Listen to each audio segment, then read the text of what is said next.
ونروح لأجمل جزء في الحكاية وهو أغرب القضايا اللي كانت مع الأستاذ ياسر في المحكمة. إيه أغرب القضايا اللي مرت عليك يا أستاذ مهدي؟ هو انا تحضرني قضيه، ودي مش هنساها ابدا من الذاكره. تمام. لان المحامي اللي هو بيراعي ضميره بيبقى حريص على مصلحه موكله، ولو حاسس في لحظه من اللحظات ان هو اخطا او غلط او حصلت حاجه منه وتسببت في ان ممكن حاجه واحده يضيع او كذا، بيعاني الامر فيه. تمام. بيقعد يفكر في ان انا كنت سبب في ضياع حاجه واحده او كذا او الكلام ده كله. مم. فكان في زمان كان نظام الطلاق كان صعب جدا. أيوه. كان الدعوه قبل ما يصدر القانون اللي هو سنه 2000 اللي دوت. سهل الدنيا. كان صعب جدا الطلاق، وكان وكانت الواحده لما تاخد حكم نشوز او كذا والكلام ده كله كان بيعتبر جريمه. طبعا. يعني بيبصوا له ان ده حاجه كبيره قوي ان هي خدت للأسف نشوز او أيوه. خدت ده. فكان في عند واحده كانت جوزها عمل لها انذار طاعه، واحنا عملنا اعتراض على انذار الطاعه، مم. وتداولت الدعوه و... واثناء سير الدعوه طبعا القاضي حالها للخبيرين عشان يطلعوا يعاينوا المسكن ويشوفوه مستوفي ولا مش مستوفي. ويكتب التقرير. وكانت الدنيا زمان داخله ببعضيها، وما كانش لا تعلن بتقارير وما كانش سريعه زي دلوقتي. كانت الدنيا. فيها بطء كبير. أيوه. ممكن يطلع الخبير بعد شهرين ثلاثه ولا مش تاخد عارف سنين ايه، في تاخد المحاكم كمان. أيوه. وناخد مواعيد. أيوه. فالمهم تداولت الدعوه، والقضيه راحت خبيرين، والخبيرين طلعوا وعاينوا المسكن وقالوا ان المسكن غير مستوفي. المسكن غير والشروط. مستوفي كل مم. الشروط لانه مشغول بسكنه لغيره تمام. والكلام ده كله. يعني اصبح ما عندوش احقيه في انذار الطاعه اللي تنظر هو الطبع. راعي. فانا انشغلت ساعتها، كنت مشغول في بنى البيت ده وبتاع، انشغلت فما ما تابعتش القضيه قوي. فجيت بسال عليها بعد فتره، ففوجئت ان القضيه نزلت والتقرير اتوضع والقاضي راح شاطبها، أه. وعدت 60 يوم عليه. كمان. مم. فاصبح كده الست ضحك على ان الزوج هيرفع النشوز، وكده بالنسبه لها كده اصبحت حاجه خلاص. فانا حسيت بالذنب بصراحه من ناحيه القضيه دي. فبقيت بص ما بقيتش انام الليل، أه. وبقيت امال ابحث على حاجه قانونيه عشان ادور على اي حاجه قانونيه، أي مخرج. اي مخرج قانوني. تمام. واستعنت بالساده الزملاء اللي في المدني، لان خلي بالك المدني أبو ده ابو القوانين. القوانين، واللي ما اشتغلش مدني معلش ما اشتغلش في المحاماه. أكيد. فاللي اشتغل مدني، انا اشتغلت في بدايه شغلي كان شغل كله مدني، فاشتغلت في المدني. فبدات الجا للزملاء في المدني، فلقيت حد ارشدني جزاه الله خير على حاجتين. الحاجه مم. الاولانيه انه بيقول لك ان طالما الدعوه اتحالت للاخصائيين او الخبراء، في الحاله دي لما يجي التقرير القاضي لا يحق له انه يفصل في الدعوه غير لما يخطر الطرفين.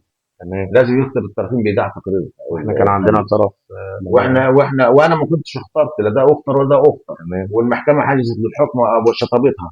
تمام. دي حاجه لازم يختار الاثنين في الاول. مم. دي حاجه. النقطه الثانيه بيقول لك ان لو الدعوه جاهزه للفصل فيها لا يحق للمحكمه انها تشطبها. تمام. والدعوه جاهزه للفصل فيها، لان التقرير جيوب بيقول لك السكن غير مستوفي. يبقى تمام. المفروض كنت تدي عدم ما اعتراض من ينفعش غير اشطب الطاعه. ادي حكم. ما ينفعش اشهد حكم. تمام. فالمهم رحت بنيت كلام عن طب ايه اللي اعمله في الحاله دي؟ اه. ايه اللي اعمله في الحاله دي؟ هرفع ايه ولا اعمل هستنى؟ استئناف ولا اعمل ايه؟ استئناف لا، عديت المده. اجدد. من الشرط. من الشرط. القاضي هيديها لي كان لم تكن. تمام. وبعد كده رحت عامل استئناف في على المنيا. كأن لم تكن. على كان لم تكن. عملت استئناف في المنيا، والاستئناف في المنيا بحث الاوجه دي وبحث الدفاع بتاعتي ولغى الحكم، وعاد المحكمه لمحكمه اول درجه النظريه. الله الله الله. والمحكمه نظرتها عدم اعتذار النظريه. ده بناء على قانون المرافعات اخذنا الحكم ده. بناء على قانون المرافعات. نفتكر ارقام المواد طيب نستفيد بيها. ارقام الوزن مش لا تحضرنا دلوقتي، هنعملها بس انا حلقه ممكن مخصصه. الحكم ده موجود عندي هنا على فكره. هننزله في الكومنتات ان ابقى شاء الله ازود لك ان باذن شاء الله. الله. شكرا يا استاذنا على المعلومات القيمه دي دي كان والله. من اغرب القضيه الثانيه اه. برضو. كان عندي من قريب، دي حصلت من قريب. مم. كان عندي واحد موكل مسافر بره، مم. وكانت رفعت عليه قضيه جايمه، مم. والقضيه مشت تداولت في المحكمه، والاعلانات راحت ما حدش يعرف عنها حاجه، والموكل ما استلمش لا هو ولا ابوه ولا بتحصل حد. كتير ايوه كده وخدت يعني. حكم مم. واتعلم بالحكم الجزئي ايوه. الغيابي، ايوه. وعدت ل 40 يوم ايوه. واستلم الصيغه التنفيذيه. وبصيت فوجئنا بيه ان هو بيعلن بالصيغه التنفيذيه. الراجل جاي له بتوع ده علم بالصيغه ده صيغه التنفيذيه، ده تنفيذيه خلاص ده خلاص. الموضوع انتهى. ايوه. بحثت ورا الاعلانات لقيت الاعلانات متمه وماشيه زي الفل وامور عاديه مم. طب انا اعمل لك ايه دلوقتي؟ ده والمشكله ان الراجل كان ليه حق ان الزوجه طالعه بالمصاغ الذهبي كامل. تمام. وهو طبعا مش هيقدر يثبت الكلام ده. المهم قلت له نحاول نحل ود، عرضنا عليها الحل الود مره واثنين وثلاثه، واتدخلت ناس وبتاع، قالت لا انا عايزه الجامله كامله بما فيها المسار الذهبي. تمام. ف طب ده هنعمل له إيه؟ المهم قلت انا هعمل استئناف ونشوف الايه، نشوف الاستئناف المحكمة هيوصل الاستئنافية إيه. هتعمل ايه؟ بس انا عملت حركه بقى اللي هي التركيه البسيطه فيها، ايوه. ان ايه، ان انا لما جيت اطلب في طلباتي في الاستئناف، لا طلبت حالتها تحقيق ولا طلبت اي حاجه، طلبت توجيه لمين حسن، على طول. عشان اثبت للمحكمه ان انا نيتي سليمه، وان انا مش عايز اثبت غير الحقيقه، تمام، وان اللي أنا هو مش عايز. المسار الذهبي اللي هي طلعت وقلت بيه. ايوه، قلت انا بوجهها لليمين الحاسمه وبحتكم لضميرها، حلفت تاخد الذهب كامل وتاخد الجايمه كامل. واستندت ان هو ما كانش موجود هنا، وجبت شهاده تحركات ان هو ايه كان كان خارج مسافر بره. البلاد، وان هو كان في اعلانات منها اعلانات اداريه، وهو لم يتصل علمه بالدعوه نفسها، وبالتالي في بطلان. تمام. المهم المحكمه حجزت دعوه للحكم، وفوجئت بيها ان هي حالتها التحقيق. لا مش امال للتحقيق، ايه؟ للتوجيه اليمين الحاسم. تمام. تمام. ماشي، وخدت صيغه اليمين الحاسمه بتاعتي، وقالت لي اعلن بصيغه اليمين بصيغة الحاسمه. اليمين. اعلنت بصيغه اليمين الحاسمه مره واثنين وثلاثه. البنت مش عايزه تيجي، بس للاسف الاعلانات كانت بتبقى اداريه. تمام. القاضي قال لك لا لازم تعلنها بشخص طبيعي عشان اليمين. عشان اليمين الحاسمه. المهم فعلا ايه، يا ربنا كرمنا وقدرنا نعلنها بشخص.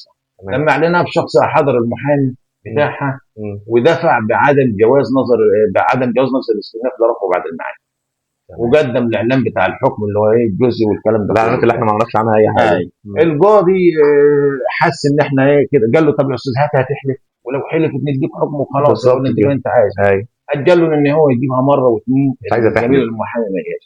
الزميل المحامي ده وقع في خطأين، وقع في خطأين. مم. الخطأ الاول ان هو ما سحبش المستندات لما سحب الصيغه التنفيذيه بتاع الحكم، تمام. فبالتالي لما عملت استئناف القضيه كانت موجوده المستندات بتاعتها وبتاع، فانضمت كل القضيه بالمستندات بتاعتها انا مش هعرف انفذ ولا اعرف اعمل اي مش شيء. هعرف يعني. ايوه. الحاجه الثانيه انك انت ايه، طالما انت كنت عارف ان هي مثلا واخده الحاجه دي او بتاع، كانت خلاص تتنازل عن الذهب او كذا، لكن هو ايه اصر ان هو يدفع بعد الجواز، ظنا منه ان المحكمه ايه هتاخد بعد الجواز ان ده دفع شكلي والمحكمه مش هترجع طبعا. فيه. وجيت ان المحكمه عطينا حكم بايه؟ بقبول وتعديل. الله. ماشي، والزامه بتسليم المنقذ الزوجيه عاد الذهب، عاد المجرد خلاص انت الذهبي، ثبت وخدت الحكم لان فعلا النية الراجل كان الصادقة. مظلوم النية فعلا. الصادقة. ودي من القضايا اللي برضه الايه اللي تلاقيها نادره في الشغل، انك انت تقدر فعلا. تثبت حاجه زي كده. فعلا. مستمتعين بأغرب القضايا.